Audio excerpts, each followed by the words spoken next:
Welcome to Chapter 8. Chapter 8 is all about global climates and climate change. In the first part of this lecture, I'll talk about global climates, and then when you come back for the second half of the lecture, I'll talk about climate change. We have an incredible variety of climates on our planet. Here you can see two pictures. One is a subtropical desert in Argentina, and then a tropical wet climate in southern Thailand. We just have an incredible amount of climatic variation, making some very, very cool ecosystems. So again, I just want to reiterate again the difference between weather and climate, and we've talked about this before. Weather is the present atmospheric conditions. It changes constantly. Climate is the average atmospheric conditions, which include seasonal patterns, and they change gradually. Climates do change, but very, very gradually. The weather changes every day, right? You can have a rainy day and a dry day, so again, we talked about the weather being what's happening right now. The climate can be like what you're going to expect to happen over a period of time based upon what's happened previously. And they tell us a lot about the place, climate does. And so this could be the weather in Las Vegas, right? It's snowing, but this is more indicative of the climate in Las Vegas, right? It's not usually snowing in Las Vegas, right? It's a pretty warm place. So we have something called the Köppen Climate Classification System. I'm going to go through a bunch of these different climates. They have letter abbreviations that are associated with them. You do not have to know the letter abbreviations with them. What I want you to know is some basic characteristics of these different climate types. There's going to be a bunch of them that are going to come through, but again, you don't have to know the nitpicky details, nor do you have to know the letters. For example, I'm not going to expect you to know that a tropical wet climate classification has the code AF. You don't need to know that. It'll be on the slide, but you don't need to know that. So these are quantitative groups of places with similar climates. They are useful for comparing places around the world. We'll talk about, we live in a Mediterranean climate in San Diego, which is named after the Mediterranean, which is in Southern Europe. And so we have a very similar climate to them. Again, don't need to memorize the codes or the exact names for every type. I want you to kind of notice the general characteristics.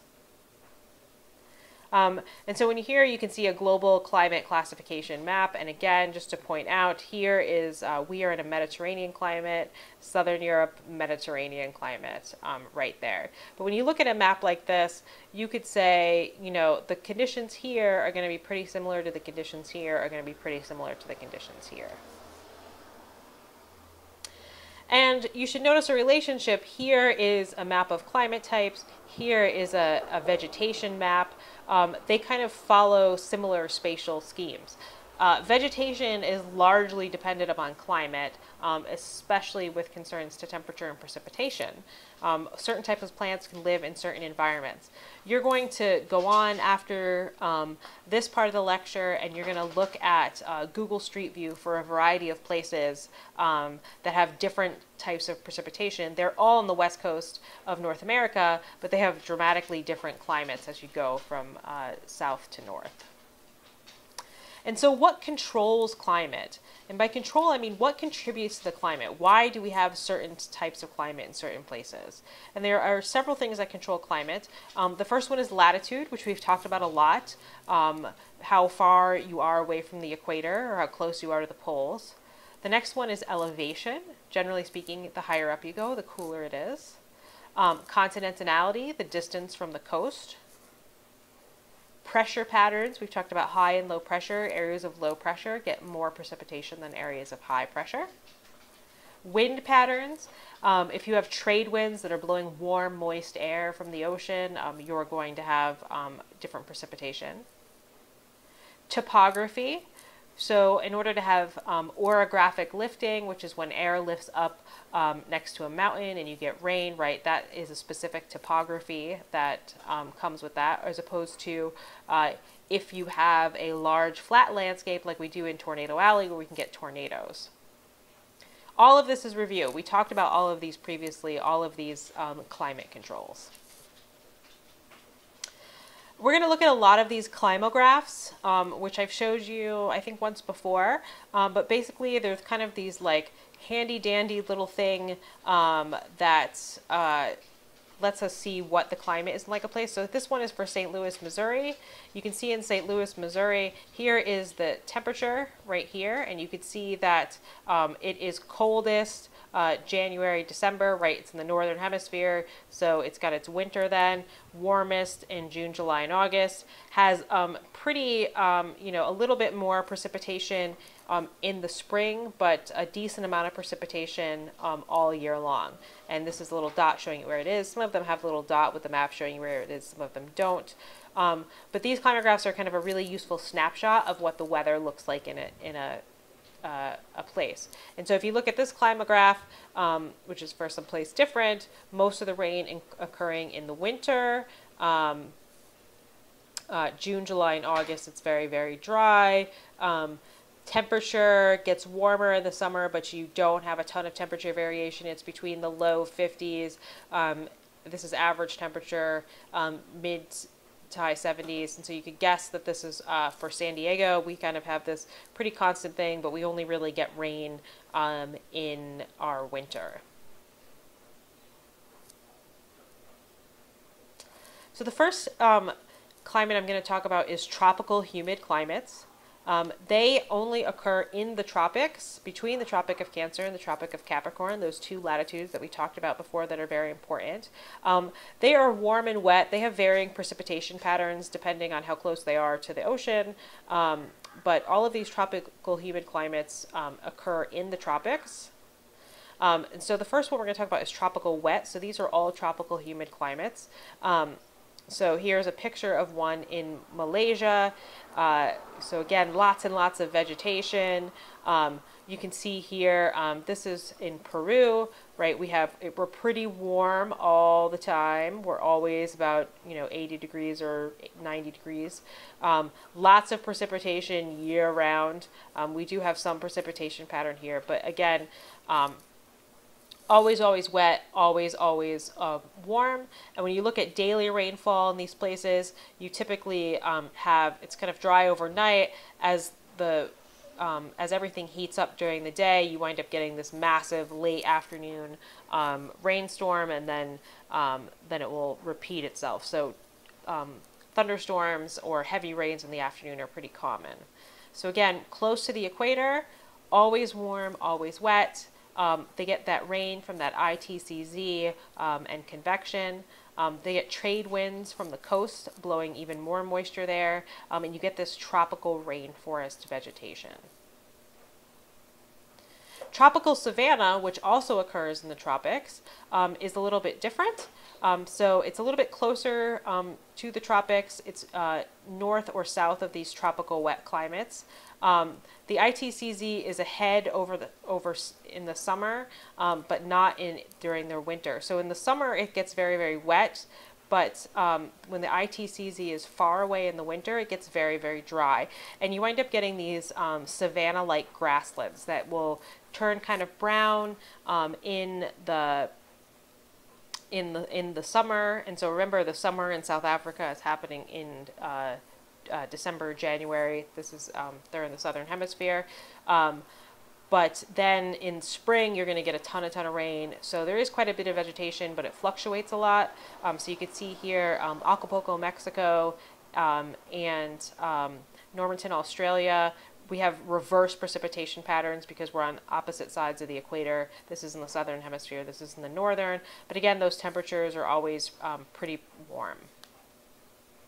And again, it's from that shifting ITCZ that in December, January, it's in the northern hemisphere, and then in June, July, and August. I'm sorry, I said that backwards. In June, July, and August, it's in the northern hemisphere, and then when we're having our winter, it's in the southern hemisphere. So you can see here this green band just north of the ITC. These are the tropical savannas in Africa, and they will retreat. They'll get green and then brown and then green and then brown. They'll go back and forth depending on where that ITCZ is, that band of clouds. And so You could see right there, there's a nice animation of it where you have the savanna gets green, then it goes back, green, back, green, back. And that's very typical. Happens also in Brazil, these tropical savannas. The next tropical climate I'm going to talk about is tropical monsoons. We've talked about monsoons before as well. You get winds from the ocean in the summer. It gets very, very, very, very, very wet. Winds from the inland in the winter, and it gets very, very, very dry. So it's more extreme precipitation change than you do get in a savanna climate. This occurs in places with warm oceans to the north or to the south. So here's a climate graph for Myanmar. Again, super, super wet here, almost off the top of the charts. Really, really dry. Same thing that's happening in Liberia here. Oops. And here you can see in India flooding happening from a monsoon. We watched a video about, in the previous module, about how important the monsoons are in India. Next, we're going to talk about the dry climate groups. Places are dry because of prevailing high pressure. Remember, low pressure, we tend to get rain. High pressure, we don't get a lot of rain. Offshore winds, when the wind blows from the continent, it's not picking up as much moisture. And this rain shadow effect, I showed you a picture of rain shadows 2 chapters ago. So kind of a consequence of being on the wrong side of being on the leeward side of the mountain as opposed to the windward side of the mountain. And also extreme distance from the coast, but not always. They don't always have to be extremely distant from the coast.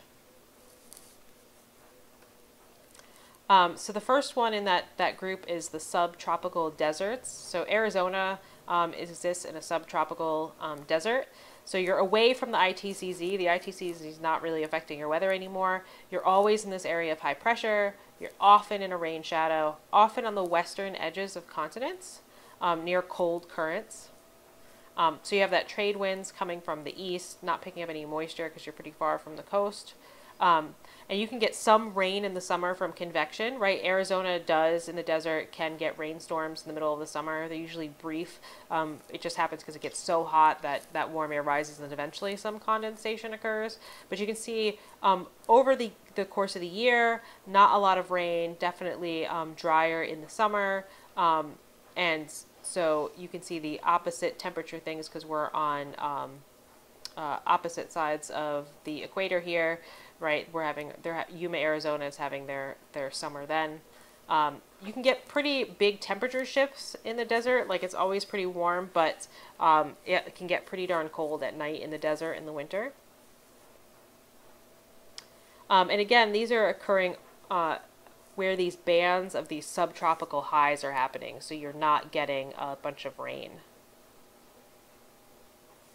The Atacama, ooh, that should be on one line. The Atacama, it's not Atacama, a desert. The Atacama Desert in South America is one of the driest places on the planet. Very little vegetation is there, and some of the vegetation that is there, there's no rain falling there in a lot of the places, and so it's actually just grabbing what little moisture there is from the air. But you have kind of this perfect thing where you have this cold current that's happening here. The trade winds are coming across a big continent. You're getting a rain shadow effect on the other side of the Andes Mountains.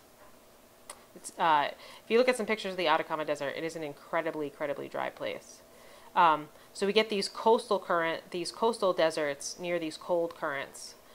So again, Baja is another one, right? The cold California current here, off the coast of southern Africa.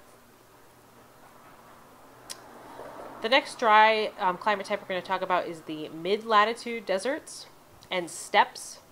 So I'll explain what a steppe is, but mid-latitude continental interiors and western edges of continents is where you see these. They are very, very far from a source of moisture. You get some convergence at the polar low, but there's just very little moisture in the air for any rain to happen. Steppes are basically just a little bit wetter than deserts. They get a little bit more rain, and so you can see here is Patagonia, Argentina, not just an outdoor brand, but also a place that's very, very beautiful that I've been to. But you do get more vegetation. You kind of get these grasses that happen. Denver is an example of a steppe. they get 14.3 inches of precipitation a year, which is not a ton, but it is more than a typical desert. Oops, excuse me. And so we can see here's one in Russia, right? We're definitely going to get very, very hot in the summer, colder in the winter, but generally speaking, not a lot of precipitation. Here is, so this is a desert. This is a steppe over here. Very, very similar pattern, but you're going to get some more precipitation.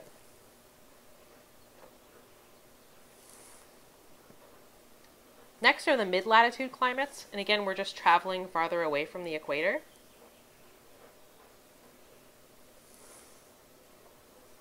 These tend to be mild, not too cold, not too hot, just outside of the subtropical zones. Some are very wet and some are very dry.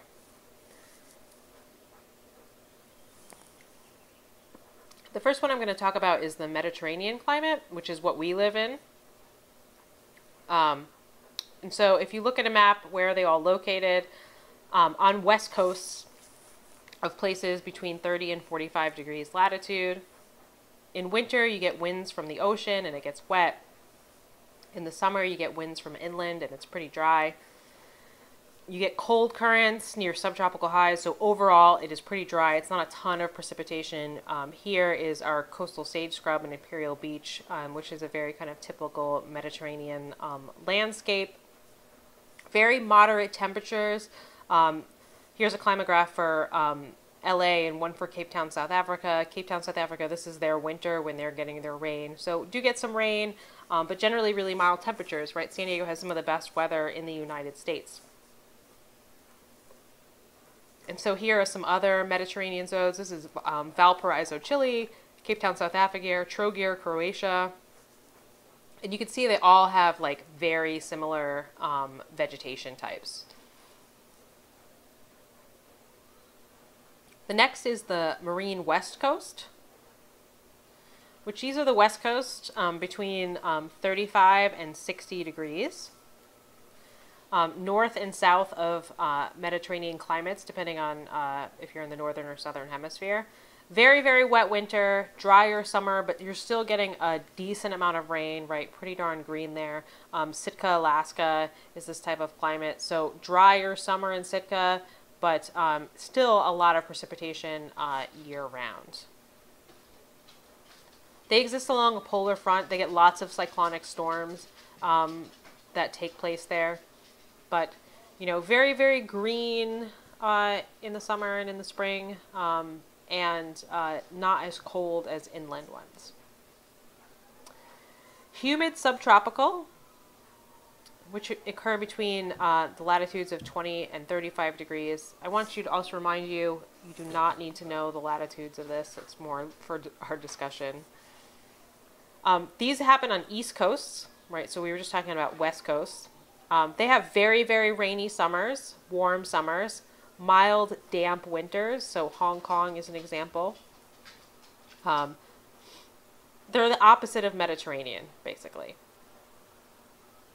The wind blows from the ocean in the summer and from the land in the winter. So they get their rain in the summer. Next, we're going to talk about the severe mid-latitude climates and tundra. So we're getting cold. Only happen in the northern hemisphere. They only happen in the northern hemisphere is because there's just no land in the southern hemisphere really at this latitude, which is why we don't have them. They would exist if we had big land there, but we don't. So no land in the southern hemisphere at the latitude. So these severe mid-latitude climates and tundra only happen in the northern hemisphere. They get severe cold winters because of the latitude and also because of continentality, right? You're going to be very, very far from the ocean in much of this, and so you're going to lose a lot of that kind of tempering effect that the ocean has. So first is the humid continental ones. So here's a picture of Madison, Wisconsin, and all of their snow, which I could live without. So these are mid-latitude East Coast and inland, and also much of continental Europe. They're rainy, they're snowy. The jet stream kind of brings in big storms. So New York City, which is in this humid continental climate, gets around 50 inches of rain a year, so a lot more rain than we were looking at a minute ago. Seattle gets actually less rain than New York does. It just rains all the time.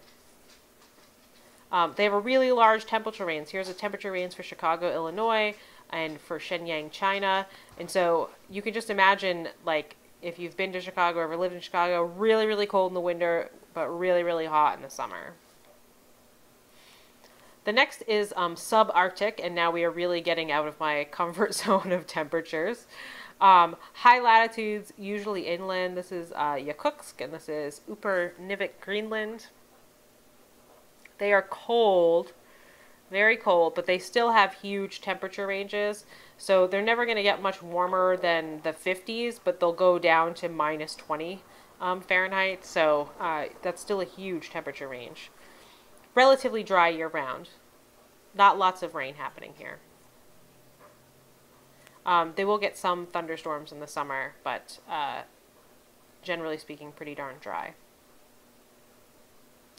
I believe this is the last one, which would make sense, is the ice caps, right? Greenland and Antarctica. The mean temperature is always below freezing. It's very, very, very dry. There is no vegetation. Oops, sorry. Actually, there's one more thing we're going to talk about, right? So even though you're getting a big temperature range here, it only goes up to just over 20 degrees Fahrenheit, goes all the way down to about minus 40. In Greenland, too, you're never really getting up to above 20 degrees. Greenland is not green at all. Iceland can be very green. They're named backwards. But that's a story for a different class. The last thing I want to talk about is highlands. Highland climates are just colder and wetter than the nearby climate. So Julian is a Mediterranean highland climate. They're not their own climates. It's just that they have a lot of aspects of the adjacent climate, but because they're at a higher altitude, they're a little bit different due to this adiabatic cooling, right? This orographic lifting and this adiabatic cooling. There's no exact minimum elevation for them. They're just kind of a subset of the climate that they're adjacent to. And so here you can see, this map is really light in color, but hopefully you can see it. You don't have to know this, but highland climates along the western United States, parts of Africa, parts of interior Asia, the Alps, you're getting right over here. And so this is the last slide for this part of the lecture, and then we're going to move on to, in the second part of the lecture, we're going to talk about global climate change. But just a cool slide showing you the really kind of variation in climate and weather that we get on this planet. You know, temperatures up to 136 degrees, no rainfall, 460 inches of rainfall. And so you will hear from me again in the second half of Chapter 8.